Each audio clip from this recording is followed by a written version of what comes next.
Hi guys, and welcome to a video tutorial by me.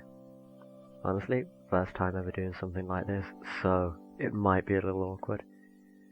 But for those of you that aren't finding this video through my Instagram, my name's Adam. I'm a photographer. I run an Instagram page called Black Flash Photography. We'll probably put something up on the screen now. And I shall leave a link in the description just in case you want to see any more of my work based on this video. So, I'm a photographer based in Birmingham of the United Kingdom, and this is going to be the first of many videos where I'm basically going to be doing photography tutorials.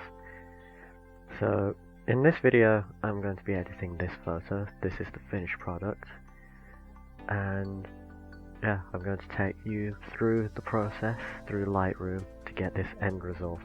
Now my style is kind of based on a cinematic kind of style, so those of you with a keen eye and some knowledge of Lightroom already will have noticed that I've used split toning already. So typical orange, blues, kind of colours like that. But yeah, let's get started then. So the first image, and well, the only image in this one, started out like this. This is of my sister because we're kind of on lockdown in the UK due to the coronavirus, so we can't really go out and do proper shoots, so family members will have to do. I'm sure she won't mind this. Ooh. We'll find out later. She might hate me if she sees the video. Let's hope she doesn't bother to watch it. So, the first thing I'm going to want to do with this is I'm going to want to change the aspect ratio, and the one that I went for this is 4:5.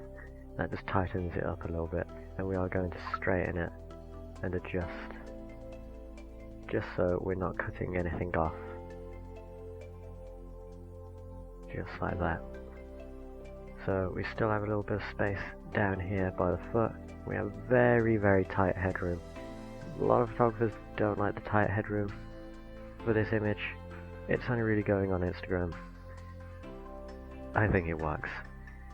It all comes down to personal preference in the end. We're all individual artists, and we do what we think looks best to our eyes.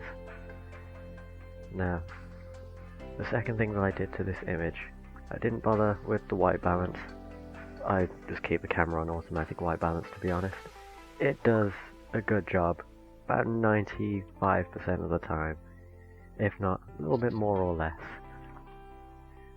So, the second thing that I want to do with this image is I'm going to bump up the contrast just a bit, just to crunch it down a little, and then I'm going to bring the highlights down just to balance it out, but I will bring up the whites up just a bit, not too much, about, yeah, 36, we'll leave it about there.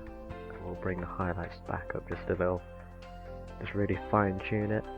I'm not going to touch the shadows, but I will bring up the blacks just a little bit, and that's it for tone.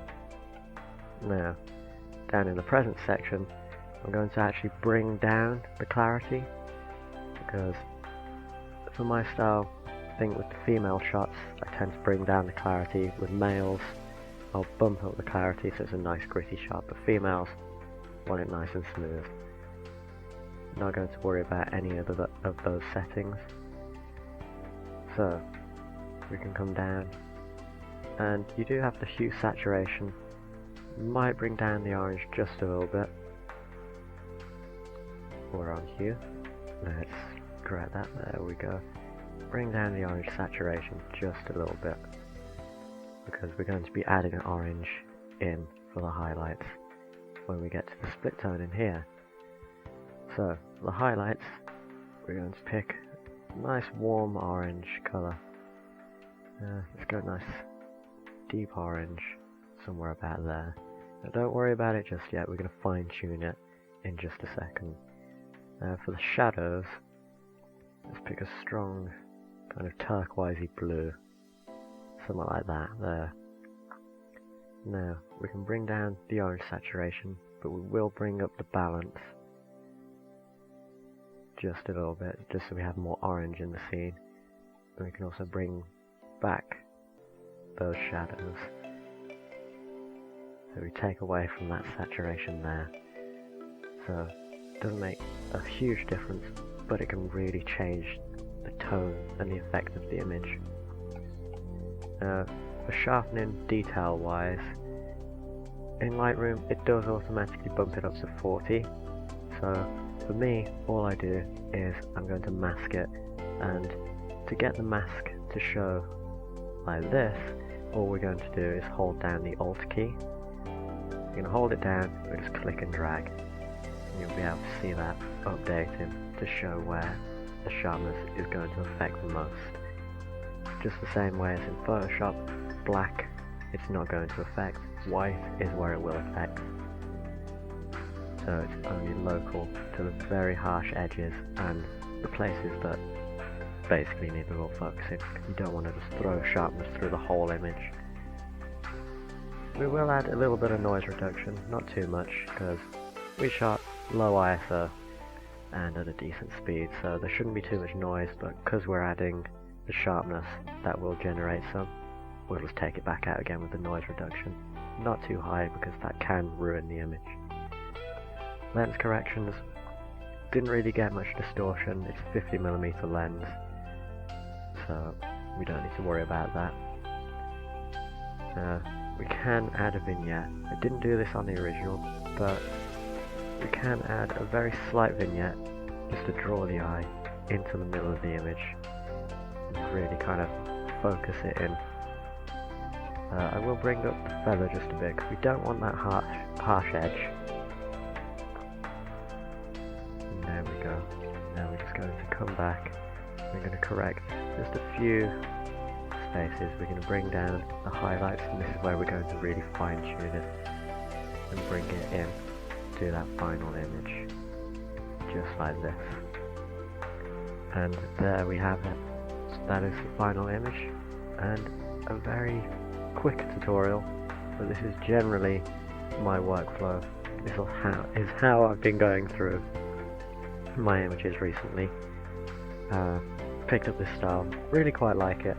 If you already follow me on Instagram, you can probably tell that I picked up this cinematic style through the last 2 rows that I posted. They were posted in pictures of a cosplayer called Mr. J's Madhouse. Great cosplayer. He was cosplaying the Riddler from Batman. So with those shots, I didn't quite use the orange on blue tones. I used more of a kind of red on purple, and sometimes a bit of a green as well, because of the character. So it all depends on the tone of the image, but that's basically how you go through it all, and that's how I've done my recent few rows. So hopefully it wasn't too complicated of a tutorial. Nice, straightforward, smooth flow through. So if you do take this tutorial and you've started to use a style like this, do feel free to show me the shots. I'd love to see some of the work.